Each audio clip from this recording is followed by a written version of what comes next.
Diterjang puting beliung, kakek-kakek di Bandung ini tak lari dan pilih selamatkan motornya terjebak. Seorang kakek-kakek viral lantaran berusaha menyelamatkan motornya terlebih dahulu dibandingkan dirinya saat diterjang puting beliung. Ia pun sempat terjebak dalam angin puting beliung yang menerjang Rancaikek, Kabupaten Bandung pada Rabu 21 Februari 2024. Beruntung kakek-kakek tersebut berhasil selamat, begitu juga dengan motor miliknya.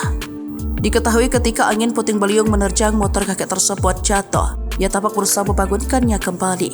Di tengah angin puting beliung, kakek berbaju batik lengan panjang tersebut terus berusaha bangkit. Ia berusaha keras untuk menyelamatkan motornya. Ketika angin mulai berlalu, kakek itu berhasil bangkit. Dia langsung mendorong motornya.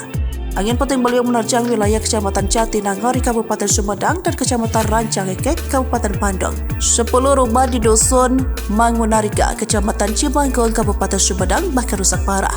Kata Kasih Kedaruratan Logistik BPBD Jawa Barat, Hadi Rahmat, ada 2 orang yang mengalami luka. 2 jiwa luka-luka jelas Hadi. Kata Hadi, angin puting beliung menerjang wilayah Jatinangor dan Rancaikek pukul 4 waktu Indonesia bagian Barat. Kepala Stasiun Geofisika Badan Meteorologi, Klimatologi dan Geofisika Bandung, Teguh Rahayu menerangkan, angin puting beliung yang menerjang 2 kecamatan tersebut akibat dari adanya pertumbuhan awan konvektif berskala lokal yang ada di wilayah Bandung Raya, Jawa Barat. Teguh menerangkan dari data analisa cuaca sementara, suhu muka laut di sekitar wilayah Indonesia relatif hangat. Hal ini mendukung terjadinya penambahan suplai uap air ke wilayah Indonesia termasuk Jabar dan sekitarnya.